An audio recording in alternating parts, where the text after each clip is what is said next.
حي على الفلاح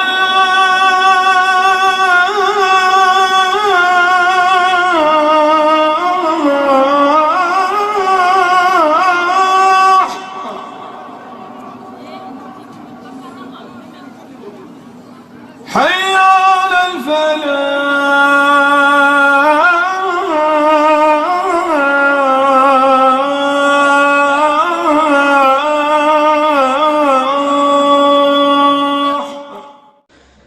ابلیس جس کا نام عزازیل بتایا گیا ہے، اس کے بارے میں بہت سے احباب یہ سوال کرتے ہیں کہ ابلیس جناتوں میں سے ہے یا فرشتوں میں سے ہے یا کوئی مستقل مخلوق ہے۔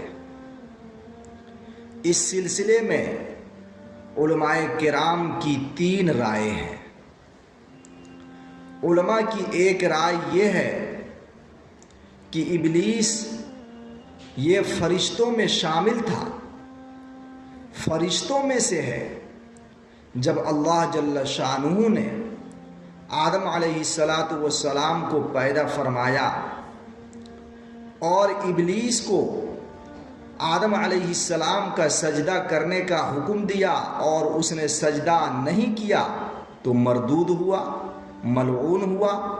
اس کے بعد سے یہ ایک مستقل مخلوق بن گیا، لیکن حقیقت کے اعتبار سے یہ فرشتوں میں سے ہے۔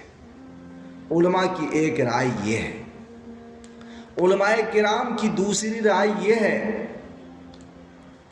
کہ جس طرح انسان ایک مستقل مخلوق ہے، فرشتے ایک مستقل مخلوق ہیں، جنات ایک مستقل مخلوق ہیں، اسی طرح ابلیس اور اس کی ذریت بھی ایک مستقل مخلوق ہے۔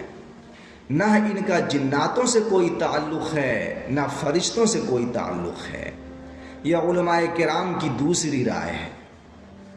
علماء کی تیسری رائے یہ ہے کہ ابلیس یہ جناتوں میں سے ہے، کوئی الگ مخلوق نہیں ہے، جناتوں میں سے ہے، جناتوں کا ایک فرد ہے، اور اس کے چیلے جس طرح جناتوں میں پائے جاتے ہیں اسی طرح انسانوں میں بھی پائے جاتے ہیں۔ سورہ انعام کے اندر اللہ جل شانہ فرماتے ہیں وَكَذَلِكَ جَعَلْنَا لِكُلِّ نَبِيٍّ عَدُوًّا شَيَاطِينَ الْإِنسِ وَالْجِنِّ، اور اسی طرح ہم نے ہر نبی کے دشمن بہت سے شیاطین پیدا کیے، کچھ آدمی اور کچھ جن۔ ان تینوں رائیوں میں، ان تینوں اقوال میں جو آخری قول ہے، جو آخری رائے ہے کہ ابلیس جناتوں میں سے ہے، یہی رائے صحیح ہے، کیونکہ سورہ کہف میں اللہ جل شانہ فرماتے ہیں کان من الجن ففسق عن امر ربہ، ابلیس جناتوں میں سے ہے، اس نے اپنے رب کے حکم کی نافرمانی کی۔ تو قرآن کریم کی اس آیت سے پتہ چلتا ہے کہ ابلیس کوئی الگ مخلوق نہیں ہے، ابلیس فرشتوں میں سے بھی نہیں ہے، بلکہ وہ جناتوں میں سے ہے۔